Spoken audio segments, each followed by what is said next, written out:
This is my family. Good morning. Good morning. Paggising ko, may pagkain dito. Nagsaing si Papa. Tapos, bumili na siya ng kailangang Jaya. Tapos, nakabihis ako. Nabinihisan mo ako kagabi. Binihisan ako ng pambahay. Kasi nito nahiga na lang talaga ako eh. Boy talaga ng asawa ko. Kalaro sa Oo nga, ina-expect ko nga alam ko maglalaro ka kasi alam ko nagluto ka na.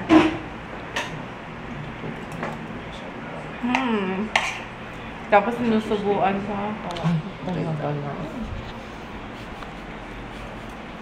ba yan? Ano ba yan? Tapos hindi siya uminom kagabi kasi nga magdadrive siya. Talaga naman pa. Bawi na lang ako. Alam ko naman gusto mo eh. Alam ko naman gusto mo eh. Laro. May ano si Jaya? May tonsillitis? Ano ba? Ayaw kong padaanin nito upuan na to. Kumusta ka na, anak? Kumusta ka na? May tonsillitis to si Bruha. Hindi naman siya mainit. Nakatulog ng baby ko. Pagod. Hi, babe.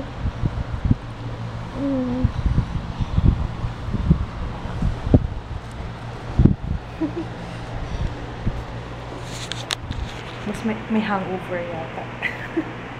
Nag-enjoy siya kahapon eh. Nakipaglaro dun sa mga bata. Kasi ito masanay siya kapag mga kalaro niya lalaki. Gusto niya yung mga takbo-takbuhan. Sanay siya kay Jared kasi diba silang dalawa lang ni Jared yung laging magkalaro dati. Ayun. Nakatapos ko palang mag-edit ng vlog. Ngayon ina-upload ko na. Naligo ako kasi ang sarap maligo.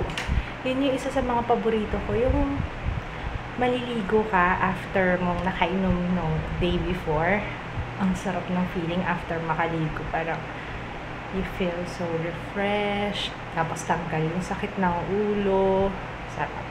Mag-edit lang ako ng skincare. Ang haba kasi, yun ang problema ko. Umabot ng more than 1 hour. Yung lahat ng clips kasama yung pag-a-apply ko, kung paano ko ginagawa. Sinama ko kasi yun kasi I want mas magandang i-share yung ganun, kung paano ko ba siya ginagamit, para mas malinaw para sa inyo. Kaya, medyo matagal yung pag-e-edit ko. Pero, huwag kayong mag-alala. It's gonna be worth it. Oo naman. Huwag naman sanang lagnatin. Alam ko to kagad kapag may sakit to eh. Yung kapag natutulog siya, tapos magaan siya, yun narinig ko siyang naggaganon. Para tong si papa niya eh. Kaya alam ko kapag may sakit to. Wawa naman ng baby ko.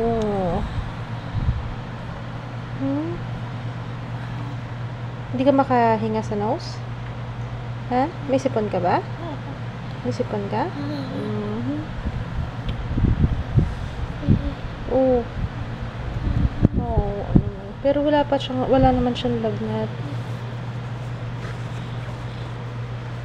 Sige, pahinga ka muna, anak. Ginigising ko sana kasi sabi ko baka hindi makatulog mamayang gabi. Kaso mukhang kailangan magpahinga. Okay, pahinga ka muna. Alam niyo ba, akala ko kanina pang 5 PM uploaded na yung vlog. So, pinabayaan ko na. Nahiga na ako. Yung pala nag-idle yung laptop ko. Tapos, hindi na siya Bakit ganun? Pinalitan ko na nga yung power saving mode na hindi na siya mag-idle. Tsaka hindi na mag-dim yung light ng laptop. Kasi hindi ko alam. Akala ko talaga, iniisip ko pa naman, uploaded na yung vlog. Pagka-check ko, nasa processing pa lang siya. Sorry, anong oras na? 12:00 na. Actually, wala nga akong masyado. Hindi rin ako halos nag-vlog today kasi wala, nagtutulog. Tapos, binantayan ko si Jeya kasi may sakit. Tingnan ko muna.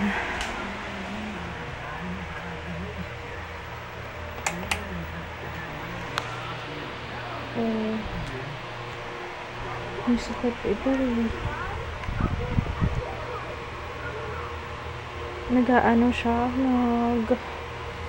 may sipon. Wag naman sanang lagnatin, pero wala namang lagnat. Kamusta ka, baby? Ha? May masakit sa'yo? Ha? Wala? Antok lang talaga? Hindi na ba ito natutulog eh?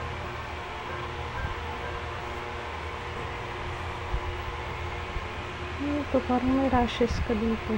Ano nangyari dito? Parang nalibig ko. Kaya talagang hindi ako nakapag-vlog buong araw. Kaya, pasensya na kayo. Tapos yung vlog pa kanina, hindi ko pa na, ano ba yan? Hindi ko man lang naasikaso. Hindi ko man lang natingnan na nag-idol pala siya. Si Papa nakapasok na. Back to reality. Kanina, hindi ako dapat mahihiga. Kaso nung nag-edit ako, nung skincare routine, parang napapapikit ako. Sabi kasi na nga, higa muna ako sandali. Baka matulog ako 2 hours. Pero hindi, nagtuloy-tuloy yung tulog ko. 6 hours. 6 hours, 7 hours ako natulog. Ayun, pero I had my well-deserved rest. Talaga nakapagpahinga ako ngayong araw na to. So, I'm ready for the week. Marami akong mga na-film na hindi ko pa na-edit. Tapos, basta marami akong dapat tapusin. Pero at least, diba, parang ano na, okay na, yung dito sa bahay, naasikaso ko na yung mga dapat kong linisin, na matagal nang bumabagabag sa isip ko, lalo na yung CR. Kasi although naglilinis ng CR si Kids, parang hindi ako kontento. Pansin ko pala si Jeya tulog buong araw. Siguro nag-aano rin siya, nagre-recuperate yung kanyang body, yung kanyang katawan. Napagod yata sa biyahe kahapon. Tapos, may sakit pa siya. Masakit yung lalamunan, sinisipon. Kaya yun. I'm just gonna say happy birthday kay Sis Julian. Happy birthday. May bago akong radio station sa phone. Ano yata to eh?